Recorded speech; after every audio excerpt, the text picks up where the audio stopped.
Namaskar, and we particularly welcome our online listeners. Welcome to the 15th edition of the Jaipur Literature Festival, projected by Dettol Banega Swasth India at the Bank of Baroda Mughal tent. We are delighted to introduce Into the Wild, Mother Earth. The session is presented by the Daily Hunt. Efforts have been made to shift interactions with nature away from conflict and towards something more restorative.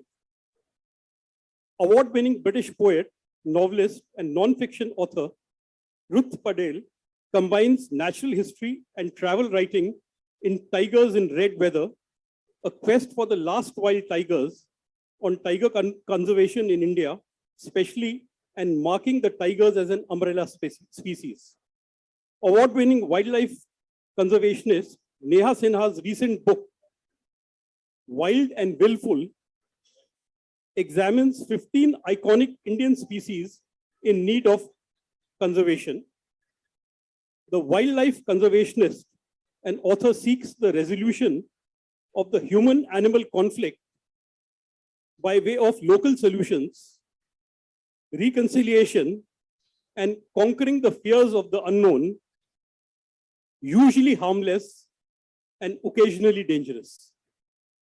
A panel on the power of Mother Earth in life, literature, and healing in conversation with Vandana Singh-Lal. This session actually connects very well with the previous one in its own way. Ruth is an award-winning British poet, professor of poetry at King's College London, fellow of the Royal Society of Literature, author of 12 poetry collections, 2 books on wildlife, and 2 novels. Her latest novel is set on the Greek island of Crete, where she lived on and off since she was 20. Neha is a conservation biologist, author, and columnist.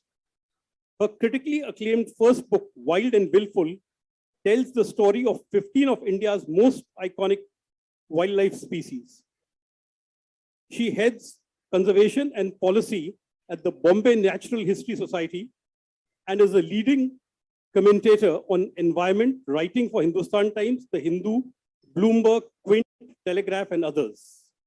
She is the 2017 recipient of the Wildlife Service Award by the Sanctuary Asia Foundation.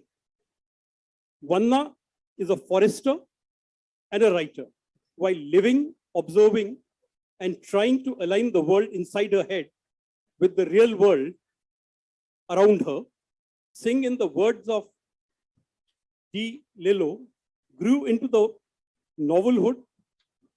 Her debut novel, So All Is Peace, was published by Penguin Random House in December 2019. Over to you, Vanna. Thank you. I am in the presence of 2 extremely intelligent and very hugely comfortable and people who have lived in the wildlife for so long. So I'm a bit nervous, especially when I'm talking to Ruth, because I have admired her writing for a very long time. So to be in her presence is, is a bit intimate. Closer? Okay, can you guys hear me now? So in a way, I think it's good that you didn't hear the first part. My nervousness is over now. So how we are planning the session with readings by both the authors, so you get a sense of what they write, how they write. A number of you would have read their works, but some of you may not have. So I think we'll start with Ruth. She is going to read a passage from Tigers in the Wild. Oh, she's going to read a passage from a book called Where the Serpent Lives. And will you like to talk a little bit about it before you start reading? Yes, good morning. It's lovely to see you all on this sunny Sunday morning and to be in the presence of these 2 amazing women, both of them trained in forest management, which I am not, and they have their own stories, which I'm looking forward to hearing. I wrote the book about tigers more than 20 years ago now, at a time when tigers were more endangered than they are now. There were much fewer tigers in India than there are now.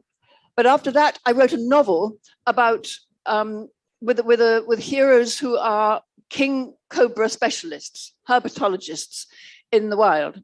And so this is the beginning. This hero is called Richard. It's complicated for him because he is British and he's a British scientist working in an Indian forest. So the relations with wild animals are one thing, but the relations with people are much more complicated. But he is trying to measure the humidity and temperature of the eggs of a king cobra. She has left the nest temporarily in order to have a drink of water.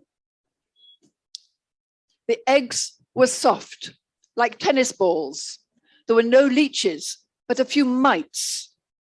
But the mother had looked all right, shiny, not anemic. 90%. Brilliant. Well done, young mum. Now hurry home. Then he heard a rustle. Oh God, was she back already? No, that was just a tree shrew staring from a branch, but it was definitely time to go. He began slowly to straighten, but above him came a low, roary growl. And he froze. He was one of the few people in the world who knew what that growl was. King cobras do not hiss like other snakes. They expel air through holes in their trachea. Now he saw the hood towering above him. Her golden throat, black-edged, was 2 feet from his nose. She must have been rearing up to see over the bushes, and he'd alarmed her by standing up himself. In that electric moment, when human meets king cobra eye to eye, each is liable to confuse the other's motive. Keep still, he thought, be very still. He knew the biology all too well. She could force into his tissues 0.7 milliliters of citron-tinged venom, enough to kill 1 elephant or 20 people. Running was hopeless. He would still be in her range 6 feet away, and she could charge amazingly fast. No eye contact. Let her gaze. She would do what she decided. The forest was utterly still, but for the thud of his still healthy heart. The leech wriggling over his shoe might be surprised in a minute by what was happening to the blood it was so keen to reach. Every snake venom is a unique cocktail of enzymes, polypeptides, and glycoproteins. I love all those words. Glycoproteins, I'll say it again, which act on different systems of the body, nerves, breath, muscles, and blood. Neurotoxin, the main component in cobra venom, would bind instantly to receptors on the surface of his muscle cells, block communication between his nerves and his muscles, severing the impulse that made his muscles contract. Meanwhile, tissue around the bite would swell and necrotize. Hemorrhagin would crumble his capillaries, and his own blood would treacherously circulate to the rest of his body, the proteins causing all this havoc. The park did not stock king cobra antivenom, which was only made in Thailand. Anyway, he would never reach the guard post. Within minutes, those neurotoxins would stun his nervous system and slow his breathing. Paralysis would follow, as the textbook said, very fast. Looking down at his feet, like a boy confessing to a broken rule, he stood immobile for what seemed a very long time. He concentrated, as only a scientist or a poet can, on precise names for the leaves he was looking at. He felt her eyes upon him. He was in the hands of the living God, of neurosynapses in a reptile brain. When he looked up, she was gone. That was lovely. Neha, Over would to you you. like to read something from your book before we begin our conversation? That was so beautiful, Ruth. I have goosebumps. So I'm reading from Wild and Wilful, which tells you the story of 15 wild animals in India. And this is the story of Ganga, who is a mother elephant in a herd in West Bengal. In a particular tea estate called Gangaram in the south of Siliguri, in the state of West Bengal, a herd of elephants arrived. In that herd, Avijan noticed a mother and her calf. As the years passed, he found the herd repeatedly in Gangaram tea estate. There was no food there to be found, but it formed part of their route for their relentless search for food. Avijan decided then that the female was his favorite. He memorized her face. He named her Ganga after the tea estate. He noticed she had a tumor above her left ear, one that would now be an identifying marker. He watched Ganga elephant as she took care of her young calf. He realized then that she was also taking care of the other calves in the herd of 13 elephants. His field notes from the lives of the elephants reveal their deep intimacies with each other. Ganga was an affectionate mother, but she was also a mother for all. As the elephants came amidst high trees, she would tear down branches and offer them to the young calves, including the calves of other elephants. If the herd was in an area with hard ground, she would use her toenails to dislodge the sun-baked soil so that the calves could eat the grass. And she would often touch the young with her tactile, knowing trunk, a quick nod of assurance and comfort for the little ones as they walked many kilometers through familiar and unfamiliar places. Once, Avijan also saw Ganga suckling her calf. The elephants would often be injured by fences and spikes in the many kilometers they walked, and they carried scarred bodies that stood as monuments to a silent, simmering war between man and elephant. Late one winter night in December 2019, the villagers near Naxalbari in North Bengal pushed off a herd of elephants from their field. Pursued and rushed, the elephants moved towards a railway line in Batashi near Panitanki. The entire herd managed to cross the line, with the exception of one young calf. There was a slope that needed to be climbed and surmounted before the railway line could be crossed. The calf desperately scrambled down the slope and then went on to the railway track. But along the railway line, another beast was coming. It was the intercity train. It pummeled right into the calf, killing it. The news of the elephant death reached citizens early in the morning. Avijan rushed to the spot. People were crowding around the calf, but about 50 meters from the calf also lay the dead mother. She may have died trying to saving her young, and tragedy had struck twice. Like lightning hitting the same spot 2 times, incinerating every living thing in its wake. They didn't know which elephants had died, and Avijan was watching as the mother's body was moved from the railway line. Where had the elephants come from? Which herd was this? When departmental staff heaved and moved the elephant, he saw a small bulge above the elephant's left ear. A sickening realization dawned. It was Ganga. She was dead. And that is how you kill an elephant twice over. If you hurt the young, you have snagged the mother too. Thank you. Wow. That was very moving, Neha. So let me ask this question of both of you. Both of you have spent a lot of time in the wilderness. What does wilderness mean to you? How has it shaped you? And why have wilderness at all? Why not place animals in cages and people can look at them and have trees separately. Why this intimate relationship between forests and animals and wilderness? When I started my tiger journey, one of the things I went to early was in Nepal with a man who had been looking after the tigers there for 40 years. And I said, what does wild mean to you? And he said, wild means free in the place where it evolved.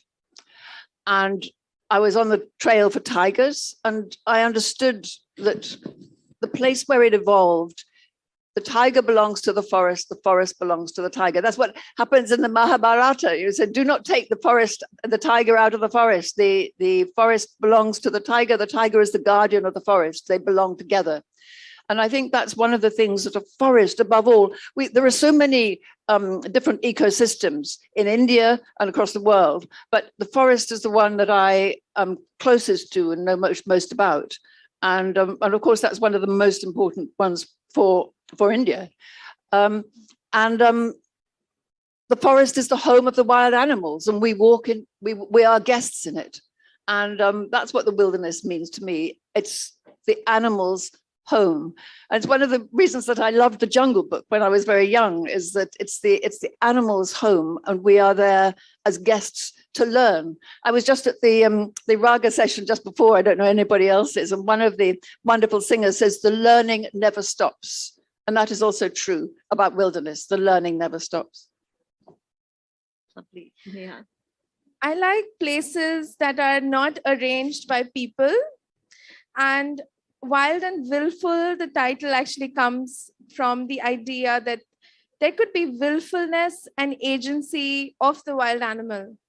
And there have to be places on earth where wild animals have that agency, where Ganga can be a mother to her calf and not get killed by a railway line, or where you can have a porcupine living peacefully, or a king cobra, as Ruth spoke about, being able to leave its nest and not, get killed or poached.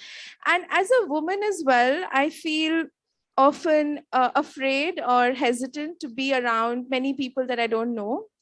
So when I go for my field work, it's never the jungle that's frightening. It's never my field site that's frightening. It's always the long journey, meeting people. It's a hostile country for young women. So to be able to be in a place where man is not the Lord is very important for, I think, all our human spirits. But perhaps you feel it a bit more as a woman, because the thing to be afraid of in the forest is that you don't walk over a snake, or you don't disturb an elephant herd when it's drinking water. If you keep the boundary, they respect you. And I don't think people always respect boundaries. So it's an inalienable part of being a human being, to have places we can go to which we haven't made, which have made themselves and have willful and wild processes. But also, I'd just like to add, the question behind your question, as it were, wilderness is the heart of the planet. Wilderness is how the planet was before the Anthropocene, before people got at it. And we, in a utilitarian way, we need it to survive. We need the forests to survive, for the water, for the air, and for the earth. And so those small patches of wilderness left in the earth are actually the planet going on doing its work. Yes, I think I completely agree with that. Let's talk about your writing. So your book, Ruth, you wrote it during a difficult period of your relationship. And, your relationship and your own emotions are infused into the story of the tiger. And your book was written during the pandemic. So it was a difficult time for everybody. And I'm sure it must have been really difficult for you, who is so used to being in the wild and being outside and to be confined to this space. So did your writing help you process, your emotions and help you deal better with what is happening around you? Or was it like you had this time so you could write, and that's why you wrote? Or was it because, you needed this escape into the wild, at least inside your head? Thank you. That's a great question. I actually find writing quite difficult. It's really not cathartic for me. And in this book, particularly, I didn't want to give any easy answers. I don't want the reader to feel catharsis that you've read this book and everything is fine. Now you know 5 more facts about the elephant or the cobra or the tiger. So I think my mental space during the pandemic mirrored some of the grief in this book, because it's not a depressive book, but it's definitely a book that tries to understand the complexity of the world, which obviously has its inherent grief in it.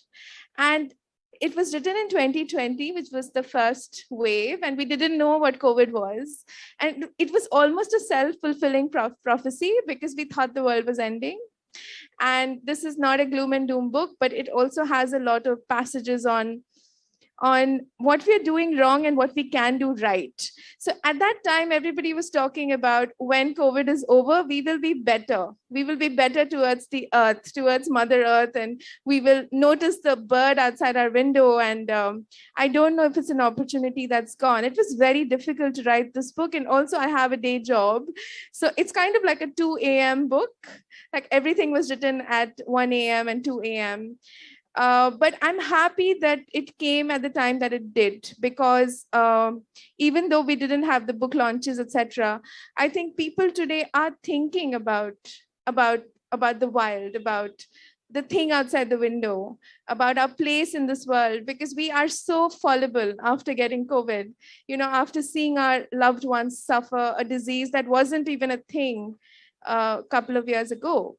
And that concern, if that can be distilled into any kind of awareness or consciousness, that would be the book's job done. So I started my tiger research after ending a long relationship, and it was very painful. So I somehow, the tiger is the great solitary. It's goes through the forest alone. I mean, in fact, mother tigers bring up tiger cubs. So quite often you will see a tiger 2 or 3 together, and that will probably be a mother with two grown-up cubs. She has to look after it. But the image of the tiger is the great solitary. And it was a wonderful gift to me, because I went through Asia. It was still the time when you got large advances. And Bal Miktapa said to me, probably nobody else will be able to do this, go through all the tiger countries and see the traces of the tiger. And he loaded that responsibility onto me, I mean, rightly. And then he made me go back to all the forest conservators in the different countries and ask about the system of the forest management, which was really important. But for me, emotionally, I was doing these amazing journeys to Bhutan, to Sumatra, to China, where I nearly had a nervous breakdown, to Russia, and to Laos, and trying to absorb the symbolism of the tiger in each country, as well as the songs. I did poetry readings in different places.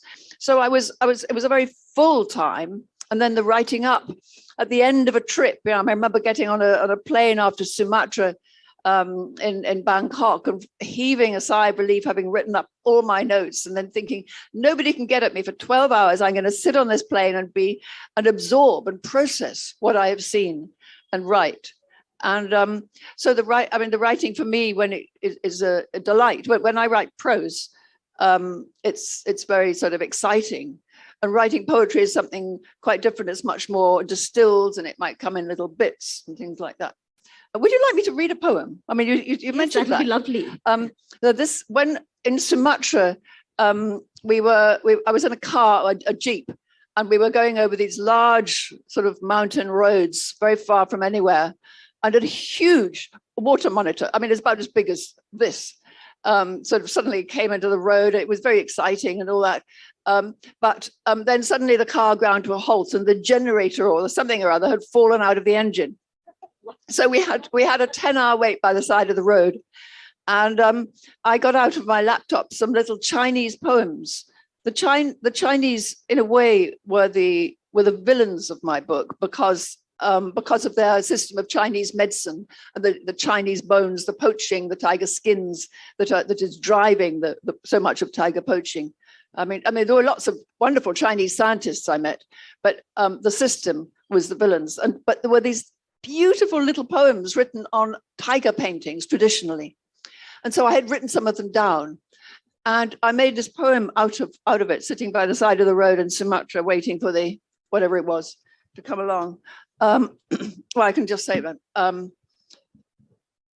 Water, moonlight, danger, dream, bronze urn, balanced on a tree root, one slash of light, then gone.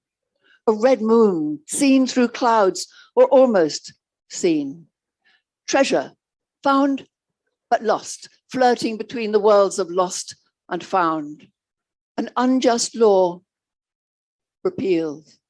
A wish come true, a lifelong sadness healed. Haven in the mind for anyone hurt by littleness. A prayer for the moment saved. Treachery forgiven. Flame of the crackle glazed tangle. Amber reflected in grey milk jade. An old song remembered, long debt paid. A painting on silk, which may fade. I'm almost loath to say anything after this. I think we should have a moment of silence to just, absorb. This is beautiful. It was absolutely beautiful. And it's a difficult question to ask after such beautiful poetry. But, in terms of tangibles, are there any lessons that, you have traveled across various habitats, various ways of managing or, taking care of tigers? Are there any lessons that we can draw from other countries? Or perhaps there are some things we have done well that other countries have not been able to quite do as well. So can you tell us something about that? Yes, I mean, in India, it is a national animal. It's a crime to do anything to it. And that's very important. And actually, you have in your book, you where is it? I'm not sure. The Twisted Strand. I don't write down. I think it was for the tiger. The people's feelings are a twisted strand of reverence and piety, and all, a lot of the feelings of religion come in here, particularly of Hinduism, but also Buddhism. But then there's also fear, and there's also, and if a tiger is going to kill your cows or going to eat the boar that eat your or going to come in following the boar that eat your corn, or if it's going to lift your baby, you don't want it near you. So there's a complicated, twisted strand there. One thing that Russia does is, when I went to what they're called kapovedniks, the centers of forestry, there's always a room for a scientist. So, and it was a tiger scientist in Russia explained to me that it was actually the scientists who invented the system of tiger protection. In the Second World War, all the men went to the army to fight, and a lot of them were killed by the German invasion. And so the tigers came back because the men were not there with their guns killing the tigers. And so the scientists said, look, we've got to have a system of protection or the tigers will all be gone. So the science of tiger conservation is at the core of how they are protected. That doesn't mean that they don't have a lot of problems and that profit and everything gets in the way. So that's one thing, one difference. And that would be because I've been told by wonderful tiger scientists here that the foresters often regard the scientists as meddlers and people who are difficult, who are making difficulties for them. So that's one thing about science. Then there's also protection in Nepal, for instance, and also in Kaziranga in Assam. The guards who are guarding the forest against the poachers are armed. And I think that in India, where they're not armed, a lot of, I mean, up to 100 or more forest guards are killed every year by poachers, killed or maimed. So these are not things necessarily to get right or wrong, but they're the questions to ask. Are we going to arm the protection? Are we going to do what Ulus Kurant suggested to me 20 years ago, What about the tribals tribal people who naturally live in the forest, whose home it is? Could we enlist their help to get them to be the protectors of the forest in a more gentle and informed way, rather than imposing it with guns? But above all, the question is, how do the people who live alongside these wild animals, how do we help them to live there? Because those are the people who are most harmed by them. It's very interesting, actually. I talked about wild tigers in North Scotland, in a place where there were some tigers in a zoo. And a lot of people came and we talked about tigers, and I gave my talk. But within 5 minutes of the questions, we were talking about badgers, because badgers are the problem there. The badgers eat their chickens. And so it's the same problem everywhere. It's the animal that could harm you or your family that is the problem. But yeah, that's interesting. And different countries, different problems, different animals. Neha, I have a question about, you are a wildlife conservationist in a very, very male-dominated field. I mean, women protect and build a nest and protect, do a lot of work, but very few women are allowed to make decisions about the wild or about conservation. In fact, a section of your book talks about how you went to the forest, to the forest villages, and you really had a lot of difficulty in trying to access the women folks who lived there. And when you actually spoke with one of them, she said this was the first time somebody had asked her about her opinions about tiger conservation, which I thought was very interesting. So tell us more about your experiences. Thank you. It's not that she said it's the first time I'm asked about tigers. She said it's the first time anyone's asked me a question, asking me my opinion. So, I mean, I feel very strongly, obviously, being a woman. And so why do women not get to make decisions? So there are two things here. One is the women who live in the forest or around the forest, and conflict with wildlife impacts them in a very different way. So for example, she's cooking something and there's an elephant in the paddy field. She goes out to see what she can do and her food gets ruined. Her kids can't go to school because they, are trying to mind their fields or drive away animals that have come there. And being a conservation biologist, I can't say in black and white that we need to conserve animals at any cost. Obviously, the human cost is too much to bear. As human beings, we can't ever advocate for something that hurts another human being. Having said that, the poor cannot pay the brunt of conservation. And in looking at the poor around protected areas or in places where there's wildlife, women are a completely different story. So we are not talking to them. We are not reaching out to them. We're not asking them what their troubles are or what their aspirations are. And in my research in Sariska Tiger Reserve, all the women actually wanted to leave that place because they wanted schools for their kids. So their answers were much more future oriented than the men, for example, and they wanted hospitals. They wanted help in childbirth because some of them died while delivering babies inside the tiger reserve. The other aspect is being a woman and being there where you don't see other women doing anything professional.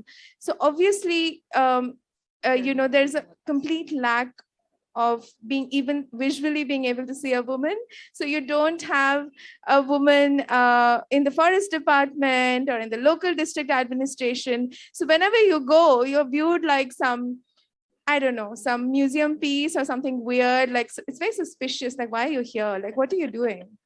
You're going to get tanned in the sun. Don't go there, But we need more women in making decisions for other women. So there are no sanitary pads in the forests. I mean, women live there, okay? And there is no access to neonatal, any facilities after a baby is born.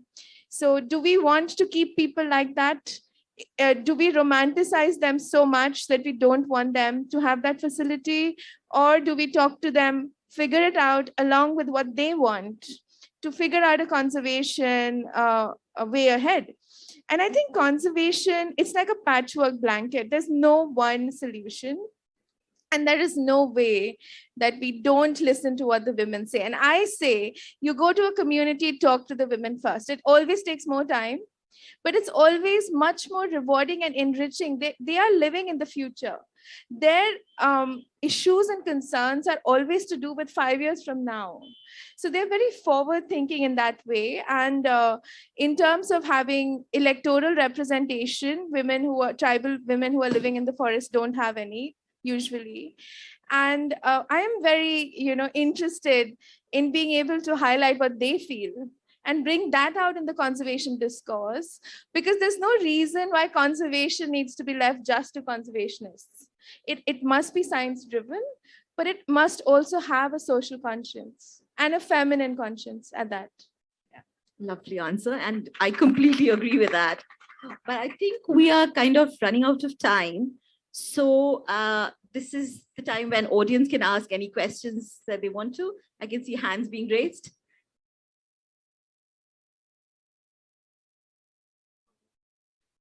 Good morning to the whole panel, and thank you so much for this seminar, because this was something that we usually don't think of in our daily life, and having to get this discussion in front of us was a big deal today.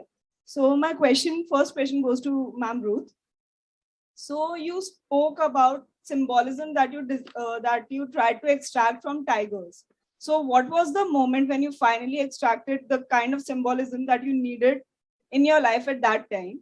And what's the whole experience? I would really like to have your experience shared over here. It's a very interesting question. Thank you. I mean, it was a long journey because there were so many different countries. And I felt I started from the position that the symbolism of the tiger is so tragic for the tiger, because it is sexy and beautiful and strong and powerful and dangerous, and everybody wants to buy in, have a slice of that symbolism, as it were. That's why the tiger magic happens. That's why the bones are poached and so on. I mean, there are people in Orissa I would meet. My brother lived, would have a tiger's claw around their neck and all that stuff. But as I went on, in Bhutan, the tiger is one of the defenders of Buddhism in Bhutan, the lowliest. It goes along the ground, and then you go up to the thunder dragon and so on. And eventually, for me, towards the end of my time, I was back in Badra forest, where I'd been before, with a friend who knows the forest very well, called Girish. And we saw a leopard. We didn't see a tiger that day, and it was a beautiful forest, and it was getting dark. We were in a little jeep, and these beautiful reddish trunks. And then just in front of us, we saw this probably female leopard crouching, and then she crossed the road. And I thought, okay, that's enough for me. I go into the forest, I go into the world hoping to see a tiger, but I find a leopard. And that's so you go into your own journey, and you are given a flash of insight, and that's yours to keep. So I suppose that for me is the end of it, that I felt that the tiger and the whole world of the Indian forest was a gift to me from what had happened to me, from my journey. Thank you so much for sharing that, ma'am. And my next question is to Neha, ma'am. So, ma'am, you mentioned in the beginning of when you started to speak, you mentioned that people are the first thing that scare you while you're in a forest, and animals are rather much more pacified creatures for you. So if we think about it through an animal's perspective, I just had this thought because last year I visited Ranthambore Wildlife Sanctuary. I'm not into this field as much as you are into it, but there was a scene that I saw. So it was basically a deer who was ready to get some water through the river, and there was an alligator waiting to hunt it. So could animals also think like this, that humans are much more pacified creatures for them, while the other animals are more of a threat to them? So what do you have to say about it? I just had this thought in my mind. So the crocodile you saw is a magarmach, a magar crocodile. It's an obligate carnivore, meaning it can only eat meat. It can't drink milk. It can't eat like McDonald's. It can't eat the stuff that we like. So this is a part of nature to understand what a thing does.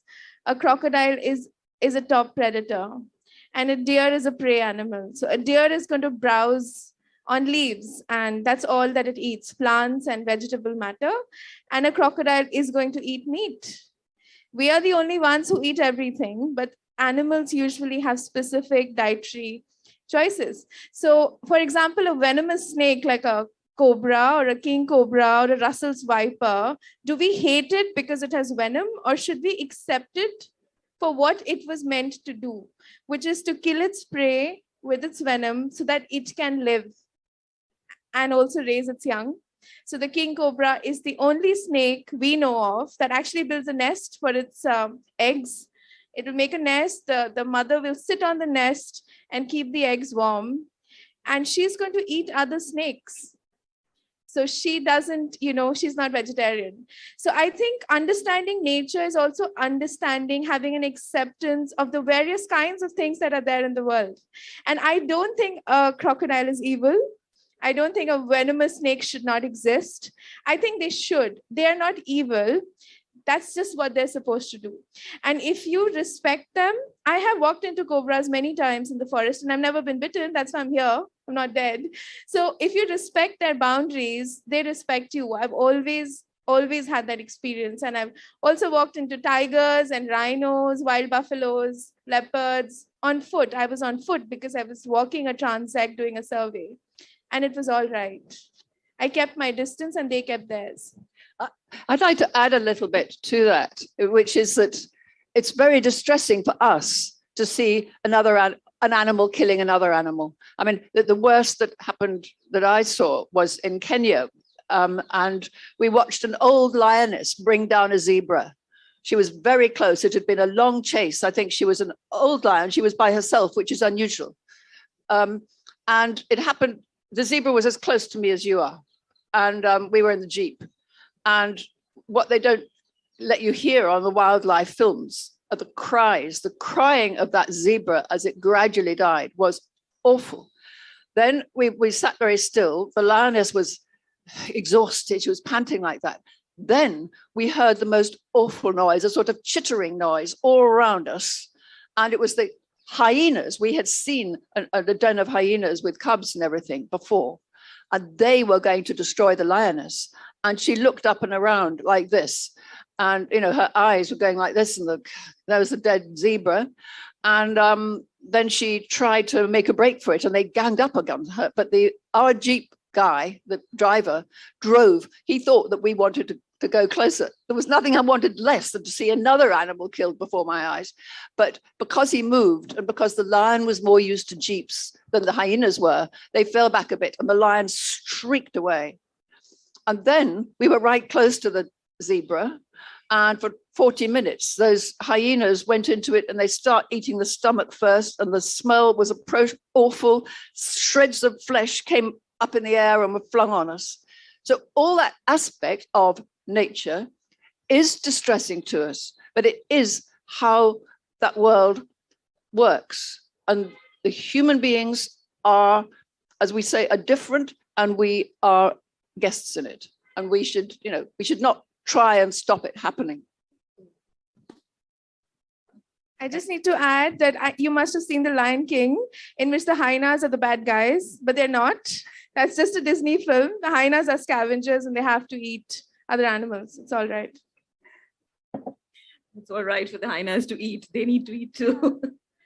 Do we have any more? Oh, we have a few more questions. There's a lady here. Good morning. Good afternoon, actually. I want to ask something. We always talk about development, right? Development is, as you said, the women want schools, they want hospitals, but there is that dialogue which is always very difficult. What does development mean? If I look back in my own life, the nature cures which my grandmother knew and my mother knows, I don't know because I take a pill whenever I feel sick. Somewhere along the line, we lose all that. But in your own research, I mean, you've done so much going into the other side of the story. I'd really like to understand, where do you think the answer lies, or how do we approach the answer? I'm sure there's no answer to it yet. I think development must take many people along. So if you're building a big dam that drowns a forest, for example, it doesn't take many people along. I think for me, the simplest definition is taking as many people along as possible. So if you're making a bullet train, who does it displace and who does it, benefit? So we must do that kind of cost benefit analysis in terms of understanding who it benefits and who makes the money. At the same time, nature gives us ecosystem services, and we are kind of running out of time. So we can't endlessly keep restoring the places that we've destroyed, because there's such few places left now.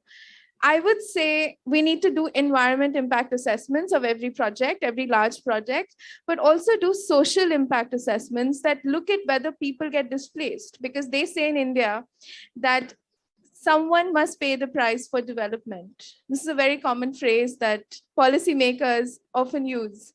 Who is that someone? Do those someone also have a voice? And over here, there's an entire legal movement worldwide looking at the personhood of rivers, forests, mother trees, trees that are disproportionately important to the ecosystem around them.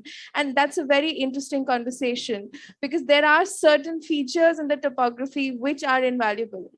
And that needs to go into the environment impact assessment. And finally, I want to say, whoever's taking the decisions, it cannot be a monolith.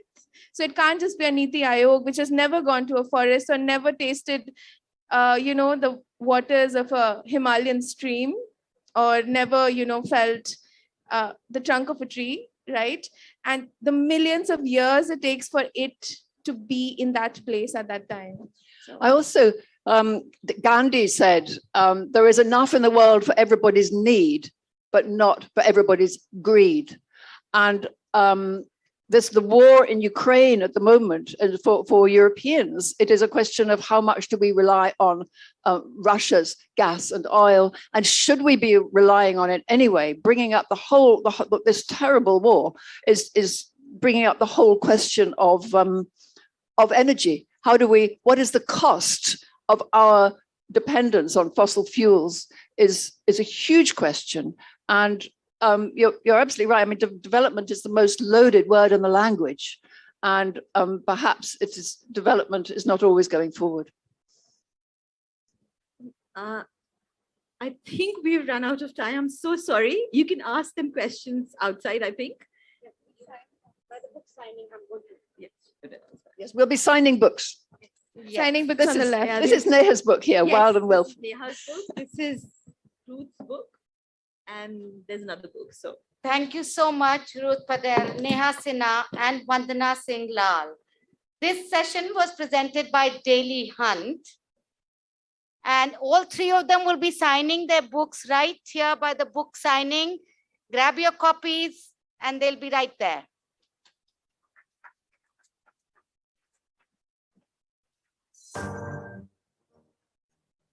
Digital revolution has changed the way we think.